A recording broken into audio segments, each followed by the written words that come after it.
I'm going to talk about the two creations in the Bible of man. Now, this is interesting to me because there's so much to talk about. I'll see what I can do. Just going to have some fun with it. So, Genesis 1 creation. First, I'm going to put out the differences. It's easy to see. Genesis 1 creation of man was created by God, which is number 430 in the King James and the Strong's Concordance. And it means Elohim, which is like gods and judges and magistrates, almost like the lower god, like the angels. Okay, now you can take a look at that yourself. It's number 430 in the Strong's Concordance. So it's almost alluding to this first man being created by men or angels, something like that.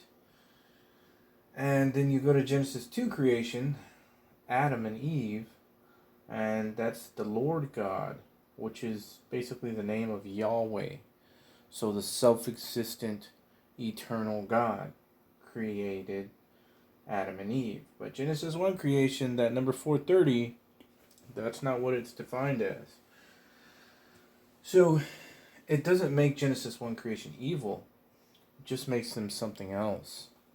Very interesting here. So if you read in Genesis 1 creation, they were given dominion over all the earth. Everything. In Genesis 2 creation, Adam and Eve were only told to be gardeners in a certain area of the land. And they were told to till the fields. But these guys over here were running the show before. So what I think happened is the Lord God decided to prick them in their hearts by putting his man right in the center sweet spot of the earth, the Garden of Eden. And he said, just stay here and do some work. Because I think he knew that these guys over here would get jealous. And I think that's where the serpent comes in. Now, the word serpent means Nakash, which is the shining one. And if you look up the word seraphim, the angel, the type of angel seraphim, that's where the word serpent comes from. So, and we also know that people are described as angels, and angels look like men, so it gets very interesting. But what I think happened is that these guys were like, hey, who are these guys over here messing with our stuff? This is our earth. So technically, Adam and Eve would have been the aliens. Okay, now this gets deep. And I think that Genesis 1 creation as Esau goes down to Esau, the light-skinned side of the race that was supposed to have the technology. Just like they always say, oh, the white man has all the technology back in the day, and the colored man, they didn't know anything. Well, they knew some things, but blah, blah, blah, right? So it gets racist. But I think that was appointed to the two sides. I think that Jacob, as you go down the line, was from Adam and Eve, and they were appointed, gardening skills to till the earth, so to speak. And Esau was appointed the technological skills. That's why they ran the earth. Just like now, right? And so it goes all the way down. Now you start with Adam and Eve and then these other guys here. It's almost like the Jew and the Gentile in typology, in a foreshadow, right? They weren't called Jews, but all Jew means is those that worship the living God. And these guys weren't called Gentiles yet. That separation was made, though, through the bloodlines. And we see two bloodlines going all the way down. We see Adam's bloodline, and then we see Cain's bloodline. And God didn't necessarily hate Cain and his bloodline, but what we see is that Cain was of the wicked one, and Adam was of the Lord God, created by. So you see that. You see this idea of two all the way down. You have Adam's bloodline, you have Cain's bloodline. And then you have Jacob and Esau, right? And it goes all the way down. And so in the end days here, that division is again seen. Who Jacob is, which is not the light-skinned people, and who Esau is, which is light-skinned people, but not all light-skinned people. It's down to a bloodline, and it's also spiritual. You see, you have the combination. And so, like I said, in my theology, the way that I see the Bible, I'm a continuist, a continuationist, which is prophecy just keeps expanding and then retracting and expanding and then retracting and expanding and retracting, going in 360-degree circle. And that's what I see. Ecclesiastes 1:9, Ecclesiastes 3:15, and Isaiah 46:10. These things all repeat themselves, but in a little different way. But it's still the same pattern. That's why, if you want to know the end, you go to the beginning, the book of Genesis. And you got to know what you're looking for. And God will show you if He wants to. So again, just a quick summary, just a quick talk about the two creations of man. Because they're not the same. They ain't the same. And notice how when the first man was created, it says, let us make man in our own image. People say that's the Godhead. Could be. But when you look at the number 430, which is God, it suggests a plethora of angels and gods and judges and things like this. So it said, let us make man in our own image.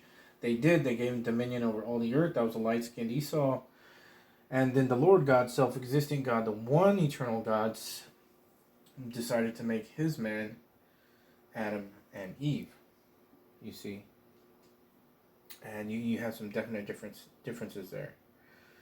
So I just wanted to talk about it a little bit because I think it's something that's very, very interesting. In the last days, I think that Jacob is going to be called the aliens, right? Because they're going to have these powers from God and stuff like this. And Esau, the light-skinned, not all light-skinned, but, majority they're in control right now. So they're kind of running the propaganda and stuff like this. They're not all bad, and so the alien invasion, I think, will be propagated to say that the line of Adam is the aliens.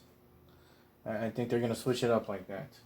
So, just like back in the day, they were the second creation. They were the younger creation, just like Jacob is the younger, Esau is the older. Well, in the Genesis 1 and Genesis 2, Adam and Eve were the younger creation.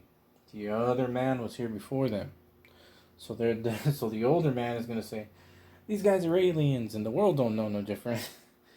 So technically that's how they see them, right? We were here first. The tale of two cities, so to speak. Okay, so there's a word that I want to share with you guys that came to me, and it was continuationism. A continuist. That's what I would call myself. That's how I see the Bible. As I've shown you guys before, the way that I see the Bible is the whirlwind, the golden ratio, just like in nature all over the place. How it just keeps unfolding, and you start in the garden, and then you end up back in the garden, but except it's expanded. Now you have Jesus in the garden, which he was in the garden, but he's the second Adam now. And you have New Jerusalem, and you have the Jews, and they're multiplying. Hence, be fruitful and multiply. So if you're looking at it like that, from that angle, it would be like that. It's almost like a wormhole, like this.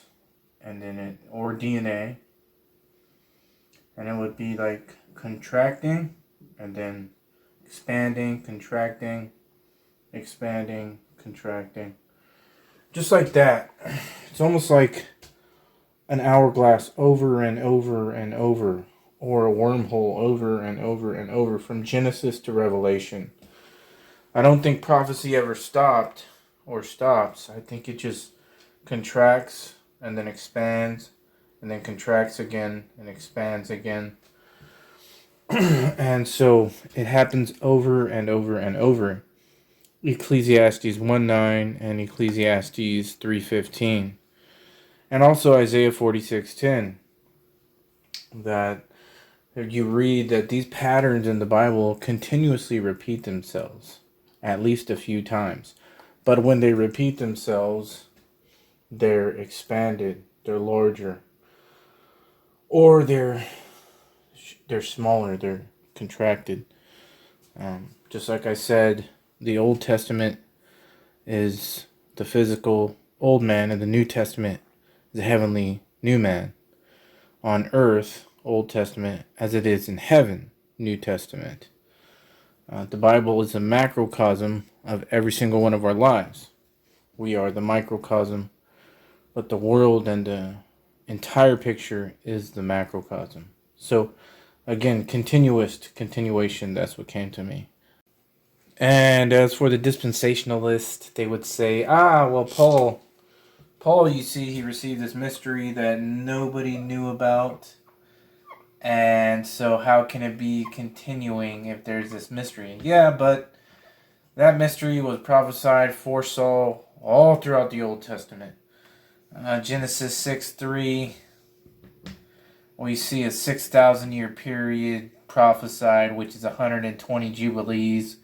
120 times 50 years is 6,000 years. The number of men is 6.